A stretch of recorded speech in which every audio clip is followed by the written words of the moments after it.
Welcome to Progressive Retail. I'm your host, Cory Mosley. We've got another great show planned for you today, including my interview with Elaine Boyd, Vice President at technology company GoFace, plus my segments, Don't Be Ridiculous, Here's a Thought, and The Way I See It. According to the CMO's Council report on social analytics within the auto industry, more than 1 in 4 car buyers use social media to discuss or communicate their recent purchase experiences. Over 40% say they'll consult social media the next time they purchase a car.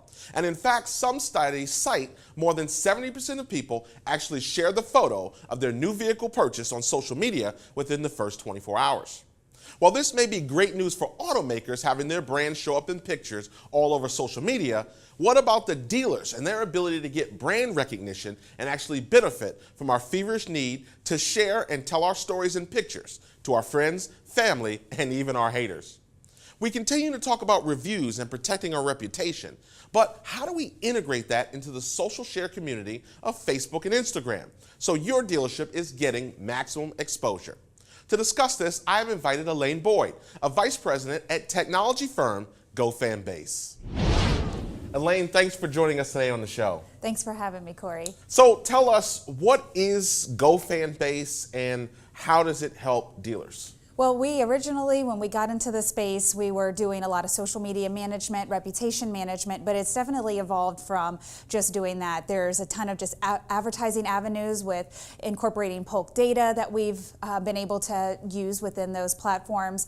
And then most recently, we've launched our mobile app for dealerships to help them streamline getting from the customer there in store to leaving that review online for them where they really need it without overwhelming the customer. Right.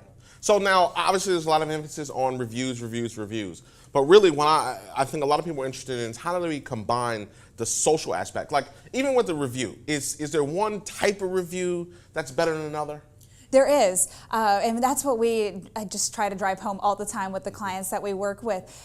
Your two biggest ones are going to be Google and Yelp. Yes, there's a ton of other ones. There's some great ones that are specific to automotive, but most people, they go to Google when they want to search something. So that's your number one. When you go to get directions to a dealership, the Google Maps pulls up your star rating. We've seen cases where the person decided to cancel their appointment at the dealership after reading a review. Same thing with Yelp. If you Google a dealership, the very second thing usually after the website is your Yelp page. And again, if you have an iPhone and you use the default maps, they're integrated with Yelp. So it's pulling your Yelp score. So those two are going to be your biggest ones. Now, is it more source, or is it like, I got 5 stars, or I got 2 thumbs up, or I got 3 hands in the sky? Like, what is, like, are people influenced? Is it the origination source that they trust, or is it the method, the look and feel of the idea of the review? More verbal, or more stars, or more this and that? Well, definitely star rating. A couple years ago, Volkswagen actually did a study on their dealerships, a 3-star dealership compared to a 4-star dealership, what their ratings were on Google and Yelp. They found that the dealerships that had a 4-star rating or above got 40% more traffic to their website.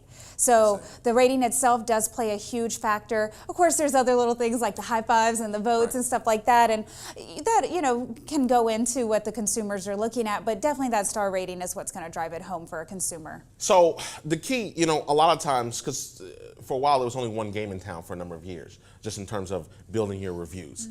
So now it seems like the name of the game is syndication. So where should my reviews be? Where's the social aspect? Because that's what I really like here. Is we've had other guests on and talk about reputation management, but I like the social aspect. When we're seeing these huge statistics, like I talked about in the opener, where 80% of customers are sharing the photo of their new car purchase. But that's great for Toyota to see more Camrys in Instagram, but not necessarily good for Mosley Toyota. You know what I mean? So how should they be syndicating? Talk to me a little bit about review syndication and what might make that important for dealers and what they should be doing. Yeah, so one of the things is that Facebook is a great platform, and Instagram, like you mentioned, to be able for the dealership to get the reviews from anywhere out there. One of the great things about our app is that we're able to get the review from one place and leave it up to the customer to be able to share it on the review site that is most important to them. So at least the dealership is getting the review in one place and then being able to get it in multiple places. So cars.com is a great one for review syndication, being able to also get it on there. But it's really about letting the consumer, not pressuring them into leaving the review somewhere. We have some of the dealerships that their three main focus now is Google, Yelp, and Facebook reviews, because of the social aspect of Facebook and how many people are on there. And for the dealership, they can take those reviews from those sites and post it on their social media as well. Or with our app, they can push that as a social content piece. Getting that third party, the actual customer saying their experience there at the dealership. So is the key being able to follow? Is that where the power is? Because a lot of times it's just, hey, Mr. Customer, get over here, stand in front of our wall, or stand in front of your car. We'll take the picture, and then we go do something with it. But it seems like there's a value in connecting and following the trail of the customer. It's what I'm seeing from looking at something like a GoFanBase, is that I'm following the trail. Right, Yeah? exactly. Okay. And the dealership can lead that trail too, which is the great thing, that they can take the customer, get that on their social sites, but also getting the customer to leave it on the other sites. So there is a trail there. It needs to be more of a culture for the dealership, and that's one of the things that I do with educating and training, is that it can't just be a one-hit thing. Right. You've got to build this culture. It's got to be across multiple places that they're seeing consistency with your ratings. If you have a 4-star on one site and then 2 stars on 2 other sites, then that throws a red flag to them. So now I want to talk about the idea of here's what I see. I'll see someone get gung-ho, somebody lays the gauntlet down, they bring in a product like yours or somebody else's to do reviews, and we're on it, they're asking everybody, go, go, go, go, go. They go from 0 to 100, and then it's kind of like a guy who's got a blog post. He blogs every day and he stops, and you go to their blog, it's like 2015 is the last time they posted, which to me is more damaging, because it's kind of like, what happened? Did you give up? Nobody liked you since 6 months ago? What do you say to people? I'm going to give you 2 questions and let you just go back at me. So that one, because I can get going. But so that piece, and is there a such thing as overload? Is there such thing as review overload? Like, it's too many. We're cranking it too hard. Is there such a thing as that? Oh my gosh, absolutely, and that is yes. You can review overload, and what happens is that really it starts with the customer. You're overwhelming the customer with leave me a review here, like this. Now, from the public perspective, if you're consistently getting reviews and you're not having those highs and lows, then I don't agree that that's a review overload. Okay. But if you're not having too many, that's not a problem. Right. You mean hammering the customer for the review. Okay. Right. So the idea, though, is to have that consistency. You don't want to have those huge waves of up and downs, or it is apparent to the consumer, what are they doing to get those reviews? A lot of dealerships want to do spiffs or some type of payment for their employees getting reviews, and I hate to say that I'm against it, but when we see that, you see those highs and lows. Email the mail to you about anybody that's been getting spiffed. Elaine at. I'm going to get some hate mail now. But what we see is that it drops off immediately as soon as the spiff stops. Then you have those reviews where nothing's happened for a year or 6 months. They don't put it into their practice. It's only because they're getting that $25 or whatever it is for the review. And 90% of the time, if you're doing it on Yelp, they're going to get filtered. So you're really, as a business, wasting your money because they're not showing live on the page. Now, when it comes to the 5-star, that's what we want. We want perfection. Mm-hmm. Is there kind of a law of diminishing returns there? Like, if I go online and I just see somebody's absolutely perfect, because there's a lot of curation in the marketplace too. We want to curate the good ones or the bad. Is there such thing? Is there a mentality of the customer from all the data that you're aggregating, all the reviews? I mean, you've got enterprise clients, thousands and thousands of reviews being integrated through the platform. Is there a law of diminishing return where someone looks at it and goes, yeah, that's too good to be true? In automotive, I find that case so rare. No business is perfect, and not every single customer coming into your dealership is having the best day ever. So, I talk with the dealerships, and they always get afraid to put signage in their store, like review us on whatever site, because they feel like they're going to attract those negative ones. They're going to get negative reviews, and that ties in perfectly to what you're saying, because they're not going to have a perfect day every single day. They're going to sometimes get those negative reviews, and most consumers read between 9 and 10 reviews anyway before making a decision. I've only seen a case maybe once or twice where they have a perfect star rating on a review site. So those couple of negative ones in there do give some credibility to the dealership that people do have bad days. The most important thing to do is to respond to that review so that the public can see, hey, the business, things didn't work out perfectly, but the business, they care, they're getting back to the customer. So if they can get a perfect score, I say go for it. Right. That's right. I've always found, because people talk about, listen, nobody goes, hey, Cory, our customer service is terrible. Right. So I've always found that generally customer service really isn't tested until a customer has a problem. Mm-hmm. So with this social media, with this sharing, with the reviews, what are some of the biggest mistakes that you're seeing out there in the marketplace when it comes to collecting and sharing and really the social aspects of a product like GoFan Base? So I just going back to what I was saying about spiffing the employees, that can run into just no long-term use of getting the reviews from the customer. And then on the other side, spiffing the customer for writing a review. I would say those two are the biggest mistakes. But using something like the GoFan Base app, it gives the control to the customer without having the employees have to be aggressive about getting reviews. Whether the customer chooses to receive their photo with their email or through text, they receive, if they left a 4 or 5 star rating while they're at the dealership, it asks them to leave that review on Yelp or Google or Cars.com, wherever the dealership, maybe they have a great score on Yelp and Google. Now they can focus on some of the other automotive specific sites. So that leaves the customer in control to go and leave that feedback where they can easily copy and paste it. Now here's a question. So a lot of times we focus on the post sale. Like that's when I see a lot of activity. Mm-hmm. I see, okay, great, here's another happy customer, Mrs. and Mrs. Jones is so excited. So what about the pathway, like customers who maybe didn't buy, but still had a good experience or still in the market or still looking?